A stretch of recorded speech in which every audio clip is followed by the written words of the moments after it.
মন্ত্ৰী জয়ন্ত মল্ল বৰুৱা, বিত্ত আয়ুক্ত জয়ন্ত নাৰিকাৰকে আদি কৰি বিত্ত বিভাগৰ বিষয়াসকলক আজি অৰুণোদয় আঁচনিখন সুন্দৰভাৱে সজাই পৰাই আপোনালোকৰ কাৰণে ব্যৱহাৰ কৰিব পৰাকৈ প্ৰস্তুত কৰি দিয়াৰ বাবে মই ধন্যবাদ জনাইছো।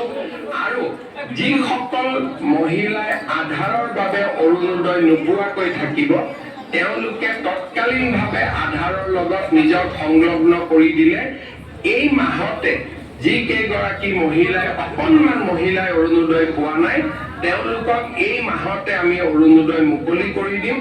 আৰু ছেপ্টেম্বৰৰ পৰা যাতে পুৰা 100% নিয়মীয়া হৈ যাব পাৰে তাৰ কাৰণে আমি সকলোৱে চেষ্টা কৰিম। পুনৰ এবাৰ গোটেই অসমতে সমবেত আই মাতৃসকলক মোৰ ধন্যবাদ, কৃতজ্ঞতা আৰু অভিনন্দন জনাই মই মোৰ বক্তব্যৰ সামৰণি মাৰিছো। ধন্যবাদ।